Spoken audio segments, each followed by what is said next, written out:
This week on Monero Talk is sponsored by Monero.com wallet. Store, send, receive, and exchange your Monero safely on iOS and Android too. Monero.com wallet is open source, and you always control your own keys. And by IVPN. Resist online surveillance with IVPN, a privacy-focused, audited, and transparent VPN provider that accepts Monero directly. Monero.com wallet and IVPN are trusted and verified by the Monero community. Monero Talk is also made possible from contributions by viewers and listeners like you. And supporting us is easier than ever by typing in our YAT, free speech money, into your Monero.com or Cake wallet send address field to send us a tip. This week on Monero Talk. Doug and I headed off to Lisbon for MoneroKon 2022. In short, we had an amazing time. Lisbon was fantastic, especially when we were enjoying it with Monero-loving folk. The Konferenco was a blast and felt very fresh even just coming off of our MoneroTopia conference, mostly because we got to meet so many Monero folk that never attended any of the stateside events. We emceed all day Saturday, helped keep the conference running, attempted to do our gratuitous coffee despite our coffee luggage arriving late and not providing our Monero roaster friend enough time to figure it out, did a live MoneroTopia episode with some big names. On Sunday, we were able to focus on grabbing some Monero Talk interviews. Our only regret is not having more of these long-form convos, but we hope to reach out to the speakers we missed to interview them another time. In conclusion, the Monero community is strong and passionately focused on the mission of providing the world an unstoppable digital cash utility. This special edition of Monero Talk starts now.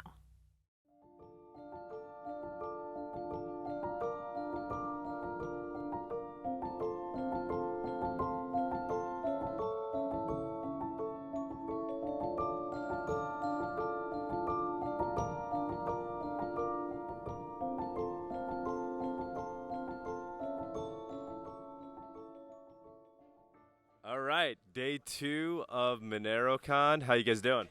Good, thank you, Doug. Yeah, excellent, thanks. All right, yeah. You guys look like you're holding up pretty well. So, yesterday you gave one of the main talks. Actually, was it one of the talks, or was it the lightning round? Was that part of the lightning round? No, it was in the beginning. It was the 40-minute talk about research of I2P and its relation to Monero swaps involving DEVA exchange. That was the talk in the beginning. Yeah, and so I guess getting right to the point, what is the relationship between I2P and Monero from your perspective? I get you guys are trying to analyze I2P, discover or see if there's any potential insecurities, and then the argument being if there are, that may also then apply to Monero. Not exactly.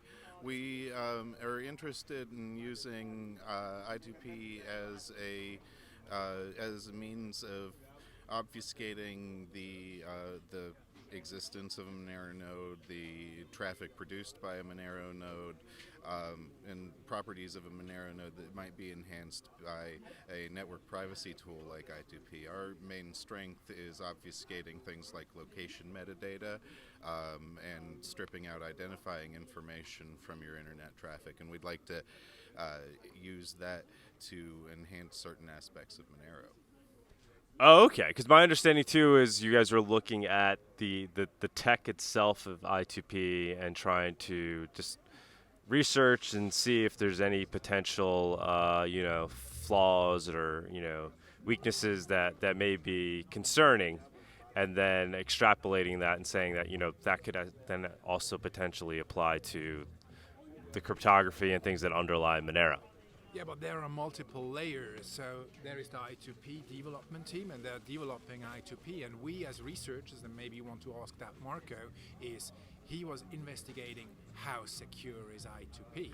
And since then, over the I2P network, cryptocurrency transactions will be performed. It's key that I2P is researched and that I2P is secure. So the follow-up question would be to Marco. What has he been investigating or researching on I2P? This is what I'm trying to get at. So we got to go to Marco. Marco. Yes, I was researching about how easy or how hard it is to anonymize a target, like how to figure out the IP address of a client inside I2P network. And from what I figured out from the research is that it's quite resistant against most attacks because there already was a lot of development and research in the ITP community. But there still are some high complex attacks where it is possible to deanalyze a target. There maybe have to be a really high collective from attacker or a state level actor for achieving such attacks. But we figured also out some mitigation who makes it harder for an attacker to execute such an attack. For example, variable tunnel length is one of the mitigation. I figured out in research who can it make it harder for an attacker because it boils down to that it's really hard for an attacker to figure out where he is in the chain from how ITP works. And if you have a variable tunnel length, it even makes it harder for an attacker. So for example, the default tunnel length in ITP is 3 hops, and if you make it variable for like 3 or 4 hops, it might be harder for an attacker to figure out where he is inside the tunnel. That's maybe the core of the research. Okay. And did you partake in this research as well? Hi, I'm Zab. I'm actually one of the developers of I2P. I only had one video conference with these guys where we discussed their attacks. So I'm more on the nuts and bolts of I2P, the layer under the transport layer that's going to go under Diva Exchange and under Monero. How does DV Exchange tie into all this? Diva Exchange wants to offer a fully private swap for cryptocurrencies, and here you have interfaces to the real world, and here we use Monero as an entry point. And once you have used Monero as an entry point, you can swap using I2P to other cryptocurrencies, to Bitcoin and back to Monero, to Ethereum and back to Monero, or between Bitcoin and Ethereum, just as an example. That's what we're working on. And that's why I2P is that key. Because if you're looking at atomic swaps, which is Farcaster, which is a great approach, but still the Bitcoin side or the Ethereum side with other atomic swaps is not private. And I2P is making it possible that we can exchange digital values in a more private way than just with atomic swaps. And that's why Diva Exchange exists. By the way, one more thing. What's really important is it's completely non-profit because there is no central business model in any distributed world, in any distributed model. Same as Monero. Right, but so then what's funding it? I mean, Monero, it's bootstrapped by the coin itself. So what's the incentive here? What's funding? What's the business model? The incentive of running an I2P node and running then a Diva Exchange node, which is a Byzantine fault tolerance blockchain on top without coin, the incentive there is that you keep the fee as a single individual. So if IDK is running an I2P node and a Diva Exchange node, he will keep his fees, which are done on his node. And that's the first time where not the first time, but it's important to understand that here a fully distributed model is really the fees are going back to the people which are driving the nodes and not to some central unit. So the people which are running a node are keeping the fees of the exchange. Okay. Any comments there? Just that's very cool. Make sure you talk close to the mic. Just that's very cool. Like Zab, I'm more into the nuts and bolts of the actual I2P router rather than in the Diva Exchange world. So I actually didn't know a whole lot about what they did until they appeared on the radar on Reddit, and I actually didn't know that until Conrad explained it to us. So that's really cool. That's remarkable. How long have you guys been working on this? Make sure everybody talks close into the mic too, otherwise we're wasting our time here. Nobody's going to hear the. Well, I2P has an age of 20 years, and the code base is very proven, and that's thanks to the great commitment of the I2P development community. And I believe that's extremely important to say here. And Devo Exchange itself, we're developing our code base since 2 years. So we're young compared to the majority or to the richness of I2P. But we're doing this since 2 years. And Marco has been doing his research now since 6 months together with his colleague Brian. And before that, with Swiss universities, there have been 3 other research projects focusing in the area of I2P. So it's an ongoing process. We're in the middle of it. We're not at the beginning. We're not at the end. We're far away, but we're in the middle of the film. The never-ending story. I hope not. Okay, so is this the first thinking of trying to use I2P for the purposes of essentially swapping between coins? Is this the first time this has been explored, or is this kind of an old idea that's been tossed around? So there used to be an effort from a few years ago in the ITP community, in the Monero community. Some people will be familiar with it, called Covery, that for various reasons didn't work out. But the idea there was to provide just anonymization of the ITP address of the Monero node and just hide the Monero node activities, not so much swapping coins. Then another effort called ITP0 by a guy called Knats, again, Monero people will be familiar with him, started a project called I2P0, which is still alive, I think. And we've adopted the mainline I2P distribution has adopted some ideas from it. So it's been going on for a while with ups and downs, but it's coming together now. Yeah, I gotta say, this is the first time I heard about it, or yesterday, introducing this concept of potentially using I2P for swapping between coins.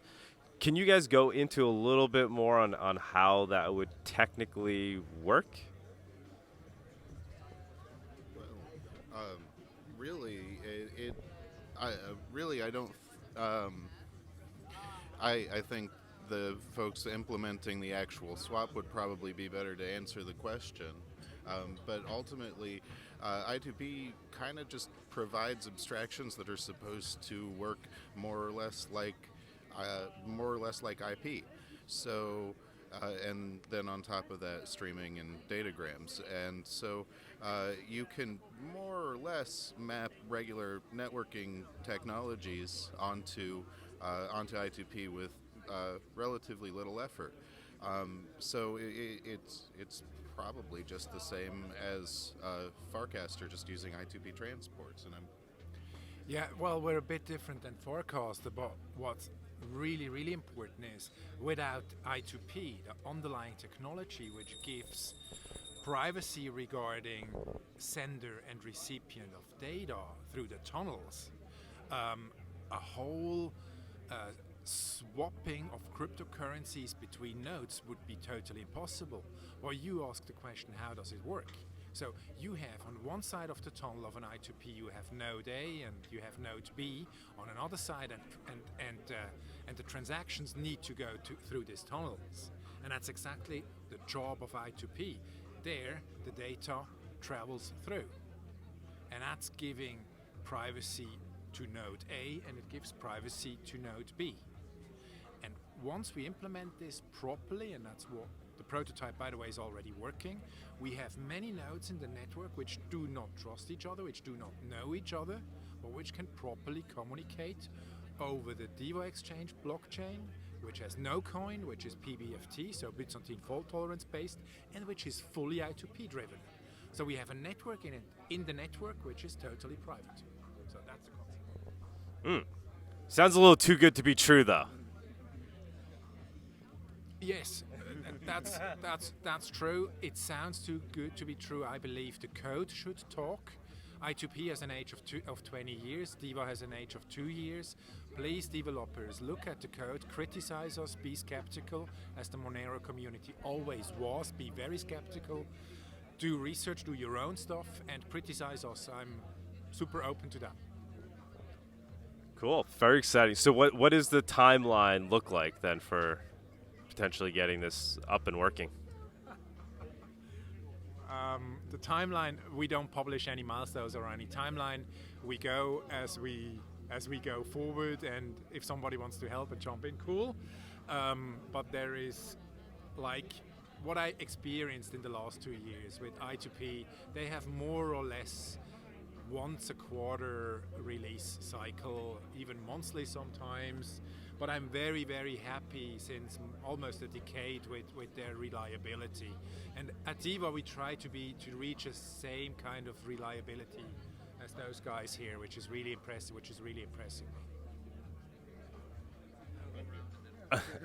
Are you guys? Is anybody that's working on this funded in any way, or it's just all essentially volunteer work and just committing free and open source, building free and open source software?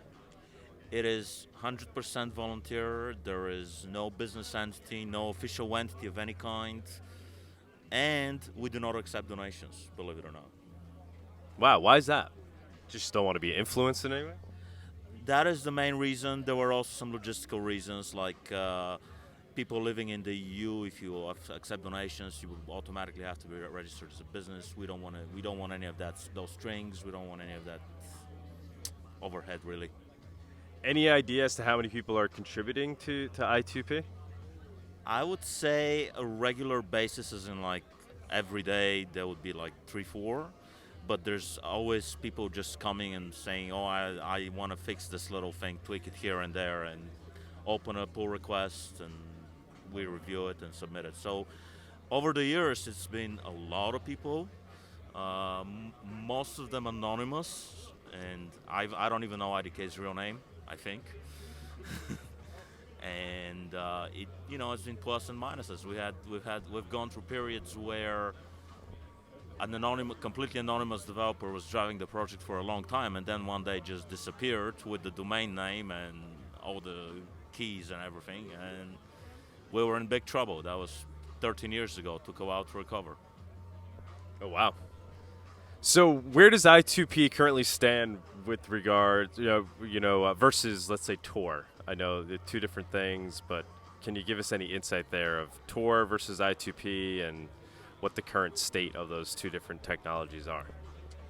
So in some ways they're similar, but Tor has a different mission. Their main objective is to enable anonymous browsing of the internet, and they do a really good job at that. I2P, however, is more of a generic kind of its own crypto private space that supports generic transfer of information, and we're good at that. So even though there is some overlap, it's not that much, and we do solve kind of a different problems. Yeah, I can completely agree with that. It's like there are two different spaces, and they also work on a technology level on different aspects. Like one of the main difference is that I2P tries to be as decentralized and distributed as possible, while Tor network mainly is in that regard as decentralized and distributed as needed. So there are like some differences where I2P tries to go a step further. For example, in Sybil analysis, for a Sybil analysis attack, their I2P tries to be completely decentralized of this, so like every router is doing its own analysis if there is a Sybil attack happening, while other in Tor is like a centralized like a central kind of governance stuff who is doing the analysis work. So both have pros and cons, and there are different aspects on Tor and I2P. Very cool, very cool. Now, I don't want to rehash this too much, but I believe you had made a comment yesterday. You said, if we see potential exploits in I2P, we may be able to learn more about Monero itself in terms of how it could potentially be exploited, right? Am I mincing words there, or those comments were made? Right? I'm just trying to understand deeper what was meant by that. My personal view on that, without being far away from an expert. Well, if you look at cryptography concepts, then I2P has a very strong cryptography implemented in their code, and the way their network is working is important to researchers, and if they understand how the network is working, the researchers of I2P, they might also learn a lot how the Monero network is working and whether it might be broken. I believe there is a strong relationship between the research, so it should motivate other researchers. That's a bit my view. Very cool. Anybody want to comment on that in any form, or no? Okay. All right, guys. I guess a final question too. So, with the exchange aspect of it, because that's obviously something people in the Monero community would be very excited by, right? So, this is another potential on-off ramp for Monero in the most ideal way, right? So, anonymously swapping between currencies, something other than atomic swap, something other than Havino, decentralized exchange, or at least working in a different way. Where do you see, what role do you see it playing in the ecosystem versus these other tools that are already trying to do this concept? How is it going to differentiate itself? What part of the market is it going to own? I mean, where do you see it fitting into the larger ecosystem of swapping between coins? Well, here I also like to integrate again I2P, because what I learned from them is to be resilient, you have to have different approaches. And they have different implementations of their routers, like a C++ and the Java implementation, yes. And this makes it very, very resilient. And this is something which I also believe is true for swaps. There might be atomic swap solutions, there might be a DEVA exchange solutions, and I hope that there are even other solutions which are coming, because like this, the users, they can take those solutions which they like the most, and then the solution for the end user is really resilient to problems which might come in the future. That's my view on it. Very cool. Anybody else want to comment on that? All right, guys. This was a great conversation. I hope we got some decent sound. What do you guys think about MoneroKon in general? I mean, what really brought you out here? Why MoneroKon? Why aren't you, talking about I2P at some other conference? Or why do you think it was welcomed discussion here and comments there?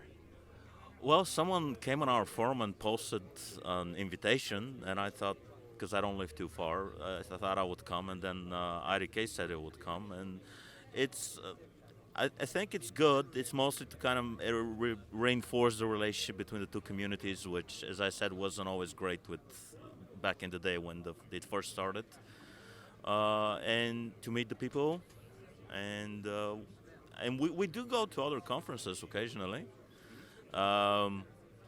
We're almost never always in full. There's always a subset of us, varying subsets, so you almost never get to see everybody who's I2P somewhere. But there is someone from I2P at pretty much every major conference. Yeah, it's also because I want to know the people behind Monero, because I only read sometimes on Reddit and other forums, but I never met people from Monero, so I wanted really to know how are the people behind Monero, and I have to say they're really cool folks here. They're really chilled, really nice people, and I'm really happy to be here and meet all those nice people here. And awesome, man. Thank you.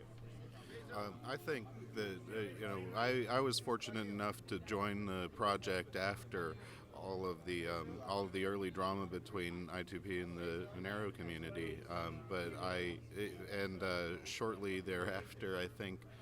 Seth probably tried to start repairing that relationship. He's been in contact with us all the time. He's a nice fellow and a good member of our community. And I don't know, what I've noticed about Monero is that you guys are the best cryptocurrency community. You have sense that the other ones mostly don't. It's the least toxic of all of these all of these idiots, and maybe I just spend too much time on Reddit. But yeah, you guys keep your heads together in a way that the Bitcoiners don't, for instance, sometimes. Yeah. Appreciate that, and couldn't agree with you more with regards to Seth. I didn't even know he was, kind of behind the melding of the communities, but I've seen him do that in other aspects of Monero. He's kind of like the diplomat of Monero, the head of the state. He's great at working with other communities, including the Bitcoin community. He approaches it in a very, open-minded, kind of like scientific method way, which becomes hard to, argue with, right? So he's open to all ideas and just trying to find the best solutions, which a lot of us claim to be, but he seems to really live up to it, and that. So thank you, Seth, for that. Thanks for, I guess you guys probably wouldn't have been here otherwise, right? So very cool. So I guess that did lead to one final question then. I mean, Monero. What do you guys think of Monero, whether it's about the community or the technology, or compared to other cryptos? You guys are experts in the field of essentially, keeping people's data safe and encrypted and safe from surveillance. Do you think Monero is doing a good job at that? That's what I see as being its purpose, right? Censorship resistant, surveillance resistant transactions. What's your take on Monero? I would say that Monero does something very important for society, and it needs to keep doing it. I don't know enough about the technology to say, is that the ultimate and final word in how it should be. But what it has achieved so far is impressive, given that it started off just by Fluffy Pony, really.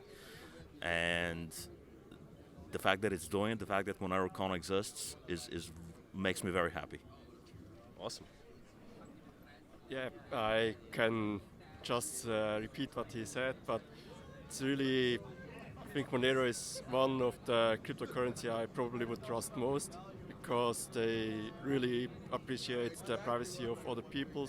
It's one of the goods who really should be protected, especially in future. And I think Monero is really doing a really great part in regarding this kind of aspect. Awesome. I guess we got you, unless there's anything you want to throw in on a technical level. No, I don't think so. Yeah, Monero was my first coin I got in touch with. I was always impressed with the concept. I love Monero. I love the privacy concept behind it. So great stuff. The community is diverse and extremely nice. So, by the way, thanks a lot to the Monero community for having us here. So really, thank you very much. Cool. Yeah, and thank you to you guys. You definitely helped, bring the proper culture to this venue. I feel like you guys are exuding what MoneroKon is supposed to be about. So appreciate it. And thank you for the Edelberry. Sure. All right. Cheers, guys. All right. Adella, what's going on? Super. This is amazing. It reminds me of the old school Bitcoin conferences. In what way? And that it's small, it's intimate, you can actually learn something. I've certainly learned a lot, and it's not being swallowed up by Wall Street and suits and, 8,000 Xers. It's a nice vibe. You think that's inevitable, though, for Monero? Are we just, in the earlier stages, and eventually we will be overrun by those sorts? It's funny because I was thinking about that, and I was last night, actually, and I was wondering if there's any kind of way to stymie organic growth, because with organic growth comes whatever comes, without being, the same sort of regulatory asshole that I think this space is meaning to keep safe distance from. Is there any thoughts, advice on what can be done to just make sure that the culture that currently exists stays, or not make sure, but help ensure? I don't know if there's any kind of good way to really answer that with an answer that will encompass a full solution. But what I can say is that this is my second Monero conference, and I found it very similar to the first in that everyone here seems quite welcoming. It seems very inclusive, and people will talk to each other like human beings. And I think once you keep cultivating that as a culture, it becomes a culture. And I think that in itself might help keep out the, the bad actors and the 8,000 Xers.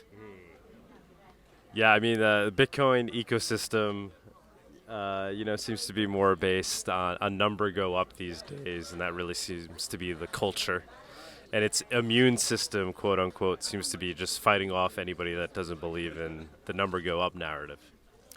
Yeah, unfortunately, there's a lot of toxic narrative in that space. What I really like about this space is that it seems very organic in its growth, and it really, I hate to say it at the risk of ruffling feathers, I think it is Ruffle away. the logical conclusion of Satoshi's white paper. And I think especially now, as we see more sanctions coming down from the European Union, from different jurisdictions, that it is just such a way to preserve people's privacy and access, actually, for the same things that Bitcoiners wanted to do from the jump, which was to help the unbanked, the underbanked, the disenfranchised, and the poor. And I think Monero is really picking that up as a true mission. For sure. I hope so. That's the goal. That's good that that's your current analysis of it or observation. So you gave a talk today on privacy, right? What was the name of your talk? So it was privacy. And can we cut this? Maybe is this live? Is this live? Oh my God, is it live? It was about privacy. It was I forgot privacy, the name but myself. a legal perspective. Right. I chose not to do that as I had planned with the slides and everything, but rather I wanted to talk about a case that no one here would have heard about, and it's a. I missed it, by the way. So if you could give us a quick synopsis. I'm not sure how much I can talk about it on the show, but it's a case that's not known. I can't really give too many details, but it had really important implications for where our freedoms, especially of person and financial assets, are heading right now in the U.S. And it's a case that I worked on. Okay. Yeah. You don't want to talk about, but what was this, basically what you presented on, what was kind of the main takeaways from that? So I juxtaposed that case, the outcome of that case, and how fragile we are, especially with the enforcers as they are enforcing with the regulation by enforcement culture that we have right now, and put that next to the birth of the CBDC, which is the central bank digital currencies, and putting that together and saying that, now we're looking at total control. So not only will we have to worry about our personal freedoms, but the freedom of how we can actually transact day to day, absolutely. Were you here yesterday when that gentleman gave the talk on creating digital currencies that could scale well for central banks? Yeah, and we actually had we sat next to each other for dinner last night. Fun. Oh, wow. Okay. I Yeah. didn't see him there last night. Okay. Is he here today? I don't see him today, but he's actually a really interesting guy. He's actually thought about this. And so what was really cool is that we're coming from different perspectives, but it was really cool to have that Socratic debate, to agree to kind of disagree, and yet still see the crux of what the other was trying to bring to the table. Understand their logic and how they are where they currently are. Absolutely. And I think that's so cool. It's when you can disagree with someone, but really look and understand it. They've thought about it a lot. This is not an unsophisticated, rudimentary discussion, but rather something that has been well thought out, and you can respect that. I always respect that position. 100%. Yeah, we'll try to get him on the show at some point because I had a lot of questions. So, privacy regulation. One of there are those in the Monero community, or actually, I would say it's more so those that aren't in the Monero community that kind of spread this idea that Monero may get regulated out of existence, or there's a concern, there's a high risk there. Because of that, you shouldn't use it, or you certainly shouldn't invest in it because of that. What's your viewpoint on that? I think less sophisticated jurisdictions might try to regulate it out of existence by bans. The more sophisticated jurisdictions will try to go about it in a more roundabout sort of way, where maybe services that offer it or services cannot offer it, or services cannot accept it from end users. But the thing about a decentralized currency that is private is that there is regulation and then there is enforcement. And how do you enforce something that essentially that you can't see or prove? Right. Yeah. So those in the Monero community, I think most would agree with you, right? That is the goal, is to build something that's essentially resistant to regulation. Right. And, I always think about the use cases of, say, women and the truly disenfranchised, say, women who are not allowed to own property, for example. That's why, we simply just cannot let in through the back door what we cannot allow through the front. Because if you talk to any sort of regulator or even enforcer or human rights activist, they'll tell you the same thing, that they're looking to preserve the rights of those people.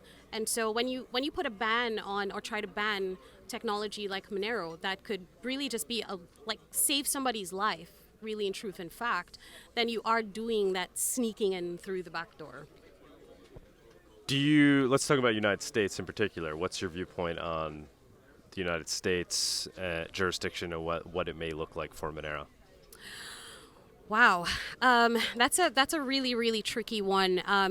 As far as it is right now, FinCEN does have rules for persons using, exchanging, or administering virtual currencies, and that is at the federal level.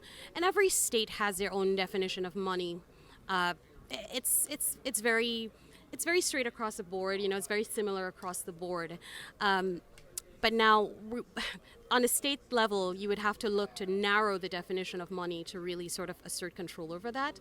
And federally, as it is right now, it's not something that I would be concerned about just yet.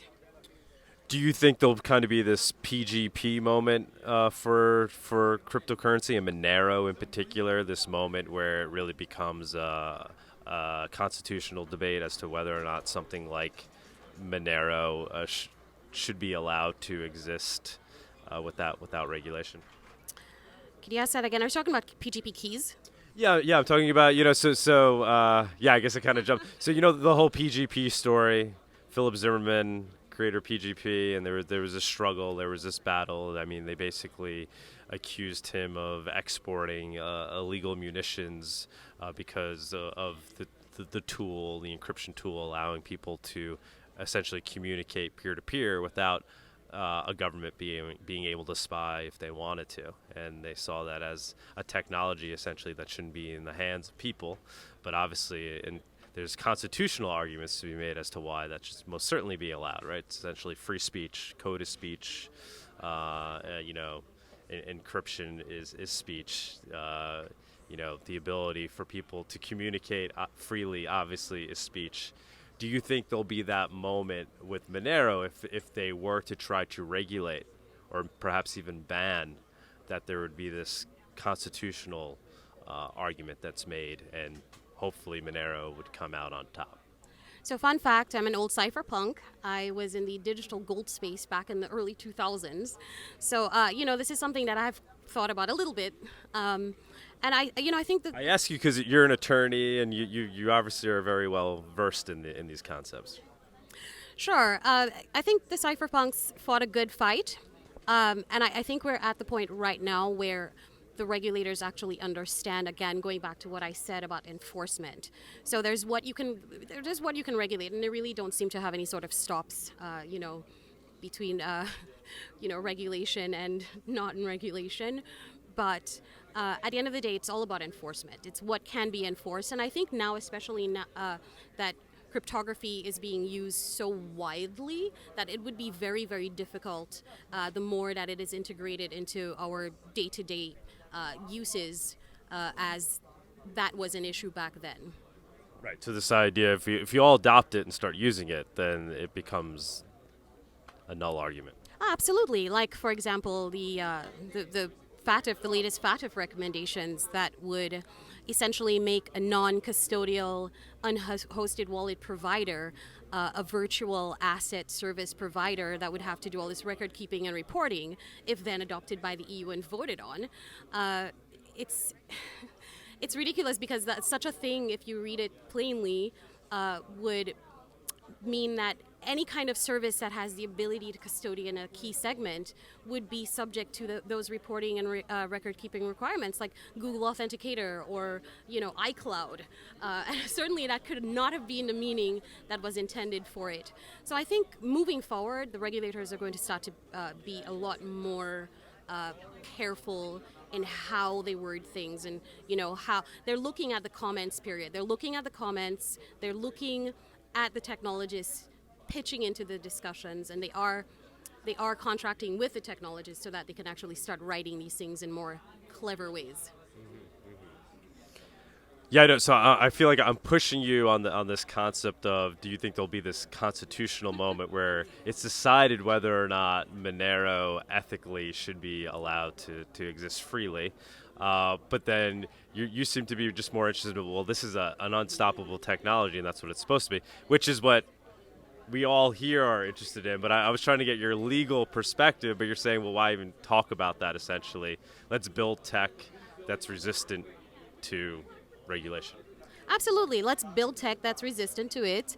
And the more mainstream that they become, the less that we have to worry about those constitutional issues. See, I'm a little bit undecided as to where that could go, so I was kind of skirting the issue a little bit. Okay.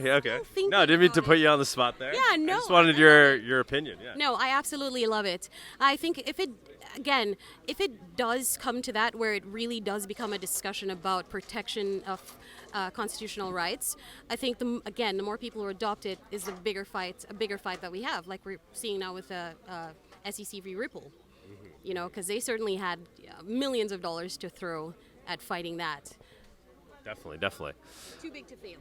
Yes. Yeah. So one last question or topic, and it's related. So do you see Monero, perhaps being better at achieving this resistance to regulation, being resistant to corruption? Do you see it as kind of the leader in that versus other cryptos? Do you think, because people say, because Bitcoin is transparent, essentially has this attack surface that would allow things like the FAFTA rules or whatever regulations they want to implement to actually be carried through because of Bitcoin's transparency flaw? Yeah, so my answer is going to be a little Is bit... Monero more resistant to regulation than Bitcoin? I think it is. And I think both of them have their use cases. But yes, I think it is way more fault tolerant than Bitcoin is. So in Bitcoin, so then what do you see as the use case of Bitcoin? Because a lot of people say it's censorship resistant. That's like really the core value proposition. It's the ability to transact peer-to-peer without being stopped. Do you see that as its being its value proposition, or do you think it's something else? What, Monero? No, for Bitcoin, right? Because I feel like Bitcoin potentially does the resistant to regulation better than Bitcoin does, which at the end of the day is censorship resistance, right? This ability to be unstoppable, uncorruptible. A government or a tyrant couldn't corrupt it. If Monero is potentially built better in that respect, what then is the use case for Bitcoin? What is its value proposition? What does it do that Monero isn't doing? So I think that the transparent chain could have its use cases. I think governments should be using it because we should be able to see what and how they're spending their money, and most times we just don't have a clue. So I think also if you're running a business and you want to keep a certain amount of transparency or ease for even, say, accounting purposes, I think that's a pretty good use case. But as far as like, individuals transacting, I definitely see peer-to-peer. I see that, I think that Monero is a much better solution. Listen, and it's not just for illegal stuff. I might want to buy a pair of weed-shaped earrings and a joint, and I don't necessarily want to know. I need to preserve my dignity on whatever it is, and I think that's important. I think that's why peer-to-peer it's the best solution. Yeah. I think it's just everybody focuses on. I hate when it's just called a privacy coin. I mean, it's much bigger than that. I see. I'm sorry, I'm kind of new to Monero, so I'm not criticizing you. I'm just giving you my perspective. I see it more as a liberty coin, right? It's like it's preserving our liberty at the end of the day. Whether or not it's private, if somebody can't see you buying whatever your weed-shaped earrings is not the end of the world, to be honest. But I do understand. But the bigger concern is being able to use mass surveillance tools to observe a chain, and then through that, basically take away people's liberty and slowly chill free speech, chill the ability of people to communicate freely. Any reactions to that? No, and I'm processing it. Yeah, but I haven't really decided on all of the nuances as yet. But I'm learning. I'm here, and just taking it kind of like one step at a time. All right.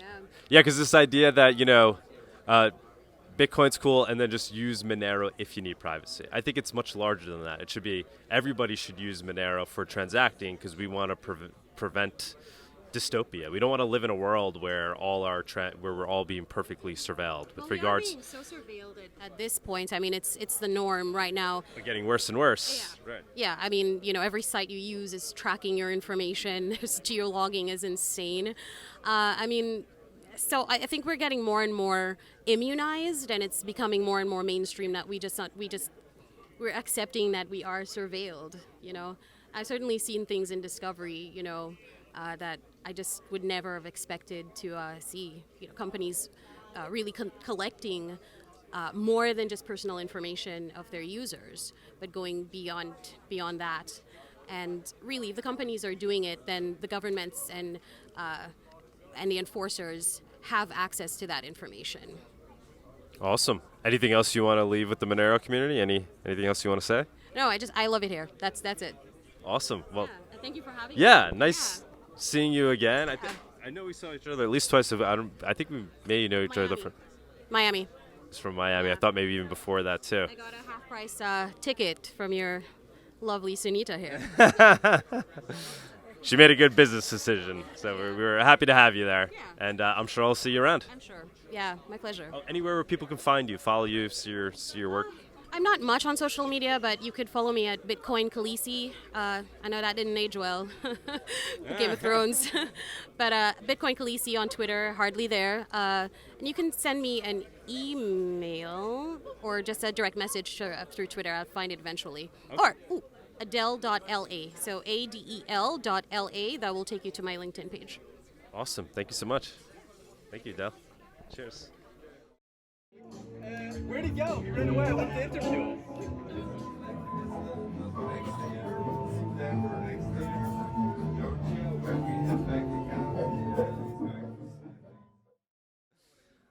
All right.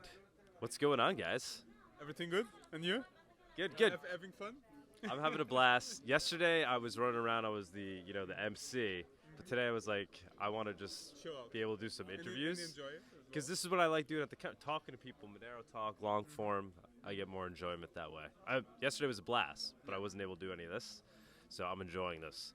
You guys want to quickly introduce yourselves? Yeah, I'm MRPT. That's my handle. So I've been in XMR for the last 2 years, in the crypto scene about like for 4, 5. Yeah, and I've been the founder or the initiator in Portugal of the Freedom Cells, concept and started like getting in touch with people. That's how I met Mr. P. Okay, so you guys are both in the Freedom Cells group. Yeah. I fell into the wrong crowd when I got here, like nearly 2 years ago, with Miguel and a few other freedom sellers. Yeah, and it seemed like a really good fit because, like Miguel, I've been in crypto for a little while, and they're just it's just a fit. It's a group of people that freedom-minded, agorists, and it's just a perfect match. So that's how I came to be here. Yeah, applying crypto, anarchism, counter markets, applying them into practice, and there's nothing better than like for us to like know each other eye to eye, and we just like get along, find some friends, find acquaintances, and like work together in like several projects in order to like exponentiate like our individual freedom and together like collective freedom. Yeah, I mean, Monero, we always talk about how we need to focus on building a circular economy. So that's something that you guys are certainly passionate about. Yeah. You didn't do your intro yet. Are you going to reveal your because you're quite the Put the veil. you're quite the celebrity in my world. I think can we reveal this? Yeah, sure. No, you don't have to if you don't want to. On Twitter, I go by Relevant Peter McCormack. my favorite Twitter personality. It came about because, he comes from Bedford, right? You know that? You tricked me there's been a few double takes where I'll wake up and I'll read a Peter McCormack. I'm like, no way, finally. I'm like, oh, fuck. Yeah. I don't know. It came to me because so he's from Bedford. I came from sort of Milton Keynes area, so we're like 20 miles apart. I just thought, kind of English, middle-aged. And I'm hoping to be the relevant version of him. You need to start your own podcast, man. I was kind of inspired by Relevant Peter Schiff. And I thought that. Oh yeah, okay. The Relevant Peter. Because Well, you're doing a great job. You show very deep understanding of everything that's going on through your Twitter. Well, I mean, I started out back in probably about 2014, mining a few of the Litecoin clones, and it's a slow burner for me, but I've gone from the journey that he never took, really, from Bitcoin, never really maximalist. The Ethereum DeFi thing, tried that for a while, but all roads lead to here ultimately, right? And that's why I'm here today, I guess. Awesome. All roads lead to Monero. And hopefully all roads from here lead also like to everyone here, that we have a good representation of people from everywhere in the world and from every continent.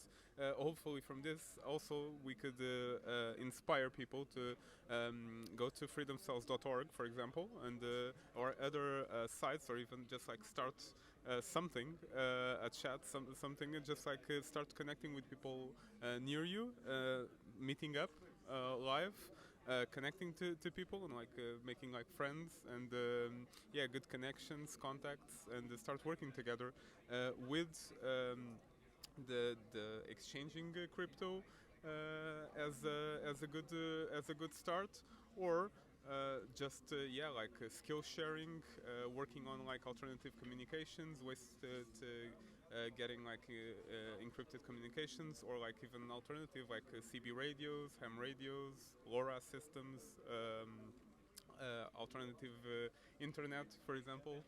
How many people are part of this community? Well, worldwide or worldwide.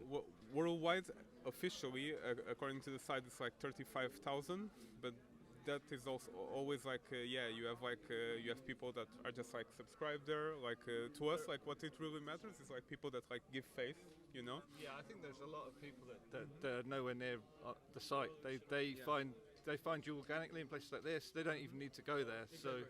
So I think you could easily double or treble the official number. Exactly. Plus like the families also, because like he's only like one account, but like he represents like a beautiful family also that is also like fully committed to freedom, and it's just that, like maximizing. Who knows? Like maybe like in the hundreds of thousands, like worldwide. In Portugal, officially like around like 1,000.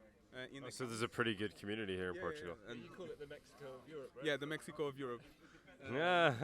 Because Portugal It's a very like cash friendly, and it has like a huge like black market like Spain and like southern like Italy as well, and like Southern Europe. And yeah, and this, a great expat environment as well. People from all around the world. People are pretty open to like speaking in English. Good food, good weather. Yeah. Well, sometimes, most of the times. But yeah, it's a great place to be. Pretty cheap. Portugal is beautiful. Yeah, pretty cheap for like most people from the Western world at least. The cash is king bit that you Yeah, just touched upon. just- For me, when I got here nearly 2 years ago, we moved into like a wreck of a house, no kitchen, so we were eating out as a family every night. And the first couple of days I got here, not very optic. I tried to pay on a card at a restaurant, and they gave you such a horrible look.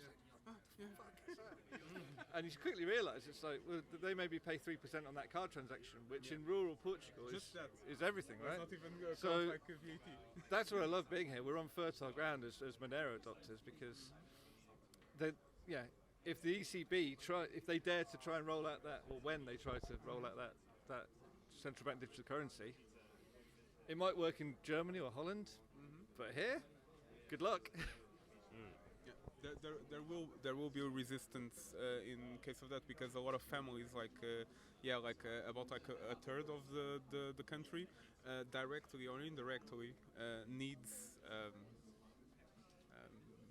the parallel economy, either to escape like regulations, taxes, mostly like taxes, just like to live by. So is there a growing Monero presence here in Portugal, or is it starting to get organically adopted in any way? Well, I would not say like organically, but like there's like just for example, if you go to like a matrix chat, like for example like Monero Portugal, and you like just like search that, you'll find about like 40,000 people that incredibly are not like represented here, but still we have like a good local crowd. But there's a lot of people like looking into Monero, and especially like this is just like imagine when the CBDC comes. Or the internet ID, imagine like the potential of a lot of people suddenly finding out, oh, there's like a cash 2.0, possibility to just like be free, and they will understand like the benefits of crypto and of Monero and the privacy features and the decentralization concept, which is fundamental for freedom. Awesome, guys. So is there anything that you think we should be doing to get the two communities together better? Ooh, that's a toughie, isn't it? I'm open to suggestions of more that we could do. I mean, I've teamed up with Libra, who did the workshop earlier on privacy devices, phones. So we've done it like liberateyourtech.com. Yeah. We teamed up and did a joint workshop where he got people to get Google off their phones, and I was there getting once he got Google off, I was getting a cake wallet on there, just giving them €20 worth of Monero, and trying to do it in the right way, making sure they had their seed written down. Whoops. Private story? Yeah. Did we confirm? Was there a disaster? We think somebody may have deleted their cake wallet before writing down the seed. I don't know whether it's a fresh installation, but I saw Cake Wallet on a phone, so maybe we're okay. Yeah. So that kind of thing. Just trying to get people to use it in a circular way. So on the back of that, I set up a Threema group for each workshop I did. The idea being that I was happy for people to kind of use me in a peer-to-peer way as an on-ramp or off-ramp, because I think in terms of adoption, you can't just go from zero to people buying. I think someone used the example of buying vegetables yesterday. The interim steps have got to be something along the lines of we trade with each other, right? I think. Yeah. So that's what I was trying to get started. It's a hard road, let's be honest, but I think someone mentioned it yesterday actually, that the tyranny has to escalate a little bit before people see the need, unfortunately. So So there has to be some catalyst that will. I think you guys are doing like an awesome job. It's needed like to have like a presence, like a media, alternative media presence.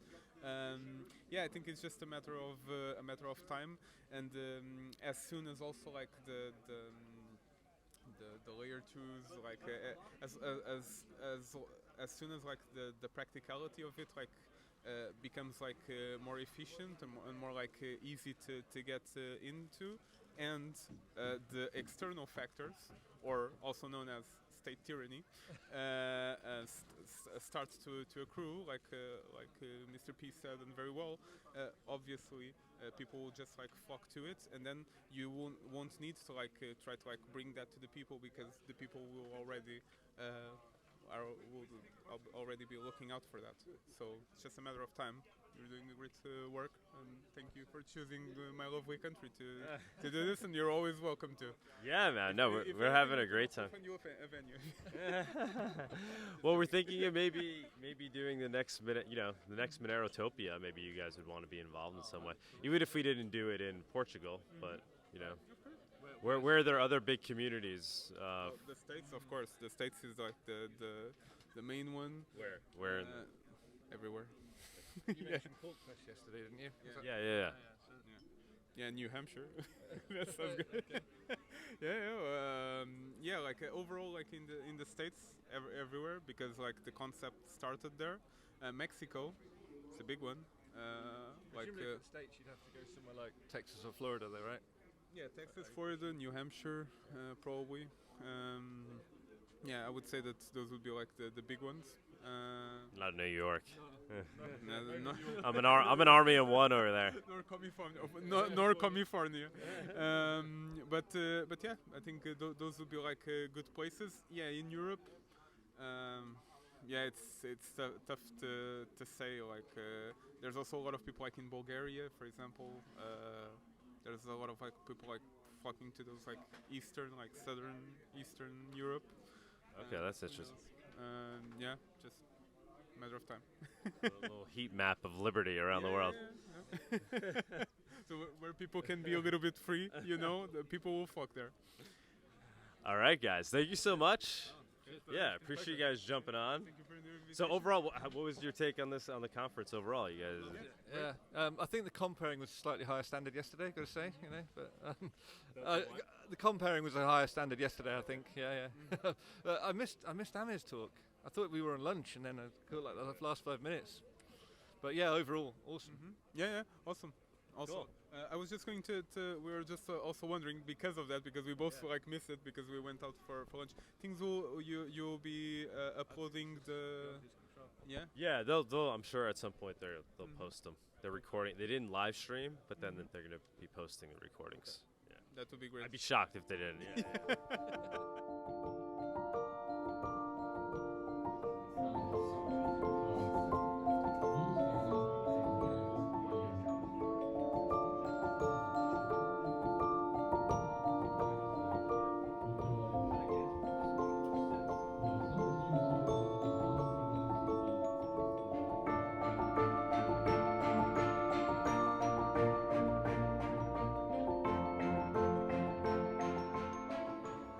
All right, Francisco, what's going on?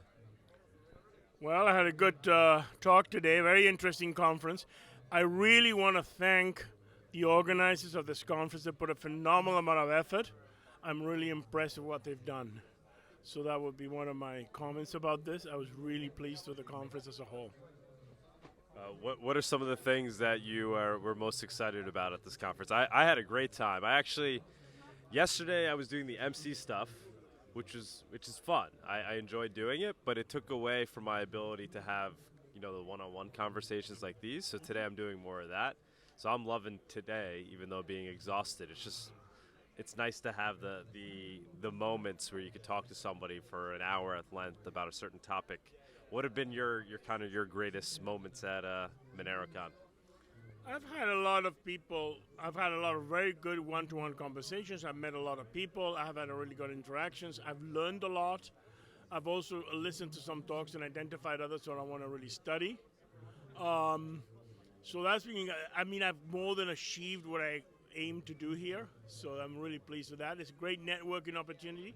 Also, I've met people I hadn't met for quite a while because of COVID. So there's a lot of real positive indirect aspects of the conference. Made new contacts, which are very valuable. Exciting to see that there's kind of different groups here too. It's not just, obviously everybody that's here is into Monero, knows about Monero, but you have like the I2P people. We have different groups that are working on different things that have different passions that overlap with Monero. And it's nice to see that MoneroKon is bringing those groups together.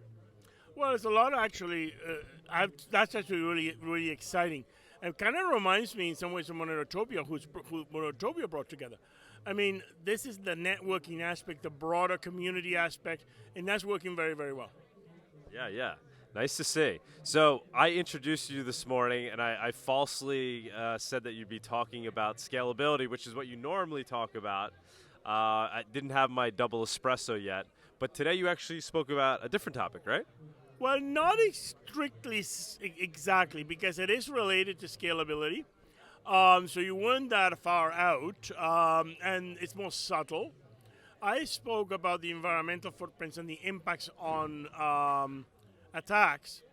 But one of the major concerns that's been raised by the community is certain types of spam attacks.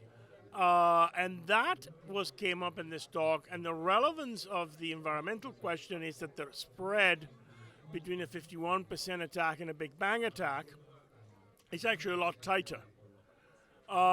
So yes, indirectly, I did talk about scalability. Okay, it's always in mind because it's essential to most topics, right?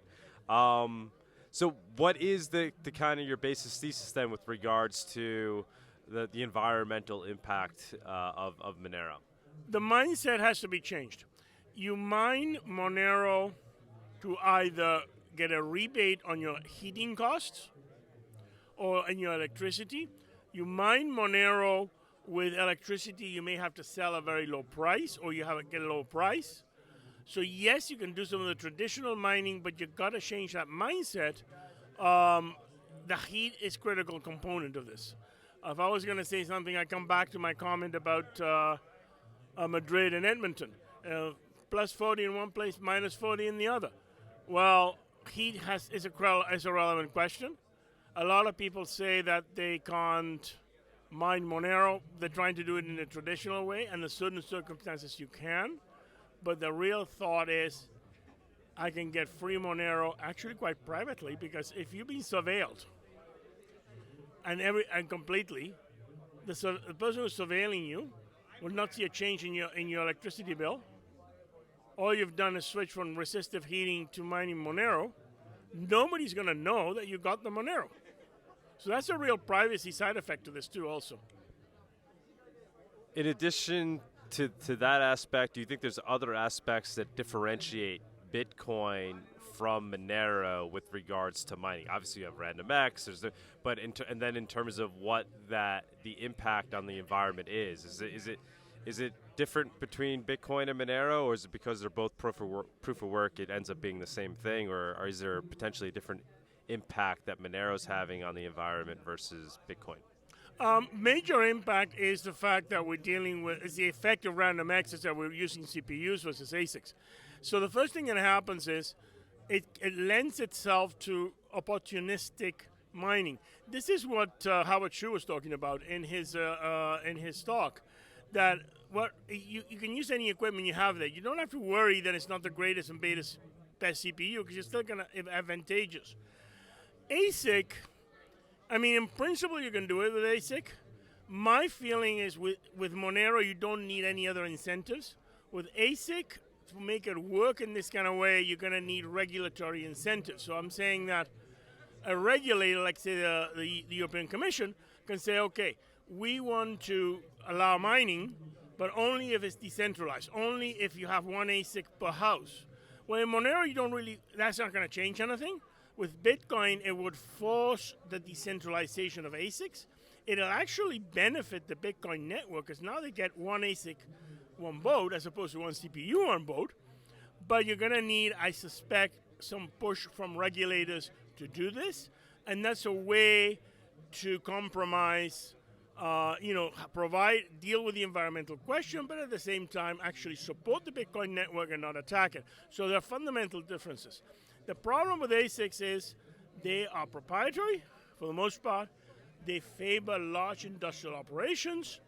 The distribution favors that. I tried mining Bitcoin with ASICs, and I ended up ordering it thinking I was going to mine it in the middle of the winter in Prince George, and I got the thing in the middle of the summer. And I had to mine it over the summer, and by the end of the next winter, it was obsolete. So that's the difference. You had a very hot summer. And I had a very hot summer, and I spent a lot of money on air conditioning. I actually lost money in terms of Bitcoin, although I must admit I did make money in terms of Canadian dollars. With the GPUs that I used for mining Bitcoin in 2011, I still have them. They're perfectly usable. In fact, it could even be used for verifying Monero transactions, for example. So what type of dynamic do you think that creates? So in Monero, CPUs are used, so they can be used for variable different things, whereas in Bitcoin it's just application specific, can only be used for one thing. What effect do you think that has on kind of the game theory of mining? How does that affect the mining ecosystem? Well, it comes down to favoring the decentralized player versus the centralized player. In Monero, by using existing equipment that you have using for something else, you're favoring decentralization. In Bitcoin, you're favoring centralization because of the top-down structure of the production of ASICs. So it comes down. How about this concept that the ASIC will become a commodity and it'll be just as easy to obtain as a CPU eventually? I mean, it's possible. I have some doubts about it, but it's possible. That was considered in the Monero community as a case in case RandomX didn't really deliver. The idea behind it is to commoditize the ASIC, but that was a fallback position. And do you see that naturally happening in the market? Like, what's the drive towards that? What is that really? Is that a CPU at the end of the day? I mean, what does it evolve into? At what point is an ASIC a commodity? Like, how do you get from where we are, which seems to be tending towards centralization, but instead towards commodity? Like, what would have to happen in the marketplace for the ASIC to become as common as the CPU? Well, it only has one use, so it's never going to be as common as CPU.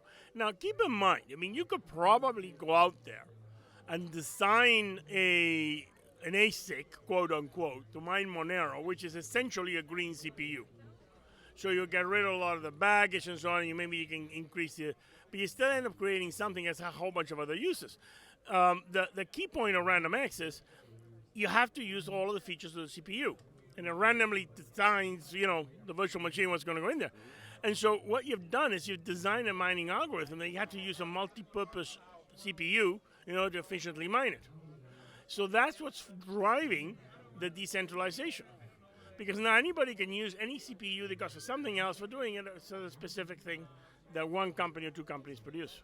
Do you think there'll be any moments or catalysts where Monero mining takes off and becomes more of something that's done among general society?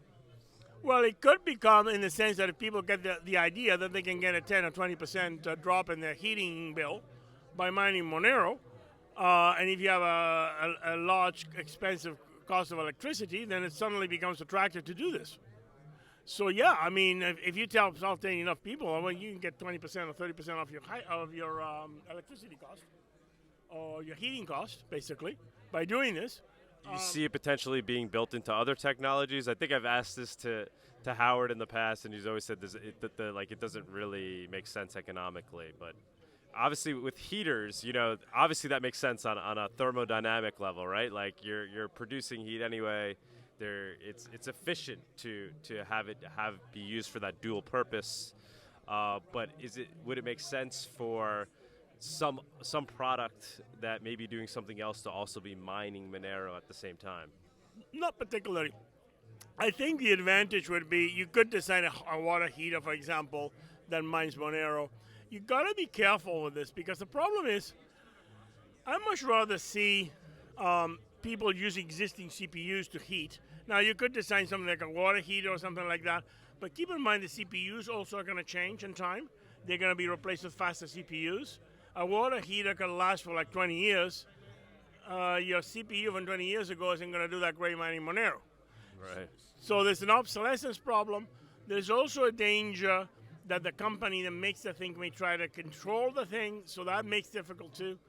I think the more modular, the more you need something where, someone could come up with a thermometer, for example, that you plug into a USB port and it tells you what the temperature of the area is, and it's just a computer up and down, a piece of software, depending on the ambient temperature. You can do something like that. How about just for like a general rebate on CPUs? So like, your phone effectively becomes cheaper if it's mining Monero at night when it's plugged in, or is that just doesn't work out because you end up the tech just gets burnt out?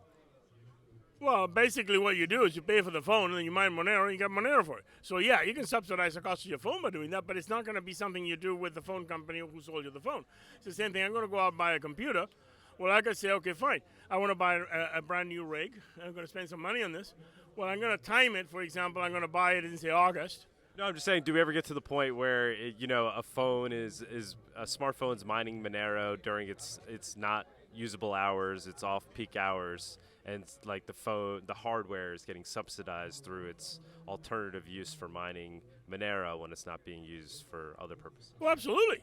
And that's the whole point. A phone can be, a computer can be, any device, because basically you're going to get some value out of mining in that situation. So yes, you could buy a phone and have it mined. But I'm saying, do you see a marketplace developing there and that becoming... Well, not a marketplace. I see in a sense that you can buy a phone and do this. I don't know how you would integrate that into the price of the phone. That's where it starts getting more complicated. And this is what I'm saying. I think this is something that the individual can do. They can then take advantage of it. I don't know if I'd want to have a marketplace where you try to sell that as a feature. Yeah, you could try, but that gets complicated. Mm-hmm. Anything else from the talk that you want to bring up? Well, the only other thing is what I said is that this concept does change some of the dynamics when you compare, say, the 51% attack and the Big Bang attack, because the Big Bang attack is based on the price in Monero, and the 51% attack, now you've raised the threshold to the attacker by this environmental eco-mining approach, so the spread between the two is going to narrow. Interesting. Did you also talk about e-waste as well? Well, e-waste is part of the problem. With an ASIC, you have much more e-waste. I did mention that. I kind of had a little joke about don't use an old obsolete Bitcoin ASIC as a boat anchor, because you might trigger a boating accident and lose your Monero. So that's your shirt there. You see that? You have an ASIC, a Bitcoin ASIC anchoring the boat. That's why it's sinking. And you should use a proper anchor. All right, Francisco, always a pleasure. Always a pleasure. Yeah, thank you, man. Thank you. Thank you for joining us on this week's episode. We release new episodes every week. You can find and subscribe to our show on YouTube, Odyssey, iTunes, Spotify, Stitcher, or wherever you listen to podcasts. Go to MoneroTalk.live to subscribe for a full list of places where you can watch and listen. If you want to interact with us, guests, or other podcast listeners, you can follow us on Twitter. And please leave us a review on iTunes. It helps people find the show, and we are always happy to read them. So thanks so much, and we look forward to being back next week.